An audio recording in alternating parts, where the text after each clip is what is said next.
দেখেন এই যে ঠিক ধরো তো বিটা একটু এই দেখেন এই সমস্ত ঢিল এক একটা প্রত্যেকটা বাড়িতে পড়তেছে। এগুলো যদি কারো গায়ে লাগে বলেন কি অবস্থা হবে। প্রতিদিন শুরু হচ্ছে, এই প্রায় আজকে দিয়ে 5 দিন চলতেছে। আমরা রীতিমতো ঘড়ি দেখি আমাদের এই 7টা 7:30 থেকে শুরু হচ্ছে, 7:25 থেকে 30-এর মধ্যে আরম্ভ শুরু হয়ে যাচ্ছে। আর এটা যত টাইম বাড়ছে ওটাও বাড়ছে, মানে ঢিল পড়ার পরিমাণও বাড়ছে, সবই বাড়ছে। তারপরে তো এক্সট্রিম হয়ে যাচ্ছে, পুরো মনে হচ্ছে ইট বৃষ্টি হচ্ছে একদম। আমি রান্নাঘরটা আমাদের বাইরে, আমাদের রান্নাঘরে আমার ঘরে ছাদ, কিন্তু আমাদের রান্নাঘরটা হচ্ছে আমার চালের, মানে এমন মানে ইয়ে হয় রান্নাঘরে রান্না করতে ভয় লাগে আমার।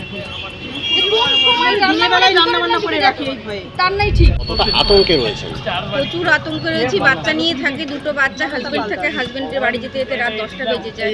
আতঙ্ক তো হবেই স্যার। 7:30 থেকে ঢিল পড়া আরম্ভ হয়ে যায়, রাতে কন্টিনিউ চলতে থাকে ঢিল। রাতে একটা 18, কালকেও রাতে একটা 18-তে একটা ঢিল পড়েছে। রাত আমরা 4 রাত ধরে ঘুমাচ্ছি না, ঠিকঠাক করে খাচ্ছি না, বাচ্চা কাচ্চা ভয়ে বেরোতে যাচ্ছে না। এখন দিনের বেলায় সব করছে, দিনের বেলায় করে রাখি, জল সব দিনে খেয়ে যাবে ভিতরে। আমরা খাওয়া হচ্ছে না। কালকে রাতে 12:30 পরে খেয়েছি, আমরা খেতেই পারছি না, ঘুম নেই, 4টা রাত ধরে ঘুমাতে পারছি না। হাতে ঢিল ভর্তি ব্যাগ আর চোখে মুখে এক রাশ আতঙ্ক। এভাবেই জলপাইগুড়ি কোতোয়ালি থানায় হাজির হলেন এক ঝাঁক মহিলা।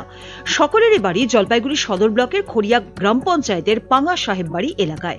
অভিযোগ, এলাকার 4টি বাড়িতে শনিবার রাত থেকে বড় বড় সাইজের ঢিল পড়ছে। রীতিমতো ভয় পেয়ে বাধ্য হয়ে জানালা দরজা বন্ধ করে ঘরেই থাকছেন মহিলারা।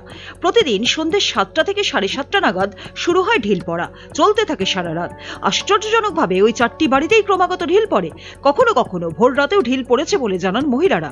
অনেকেই আছেন যারা বাচ্চা নিয়ে বাড়িতে একা থাকেন, ফলে কি করবেন বুঝেই উঠতে পারছেন না। প্রতিকার চেয়ে বুধবার জলপাইগুড়ি কোতোয়ালি থানায় ব্যাগ ভর্তি ঢিল নিয়ে হাজির হন ওই 4 মহিলা। পুরো ঘটনা জানিয়ে থানায় অভিযোগ দায়ের করেন। পুলিশ গোটা ঘটনার তদন্ত শুরু করেছে। জলপাইগুড়ি থেকে অনুসুয়া চৌধুরীর রিপোর্ট, উত্তরবঙ্গ সংবাদ।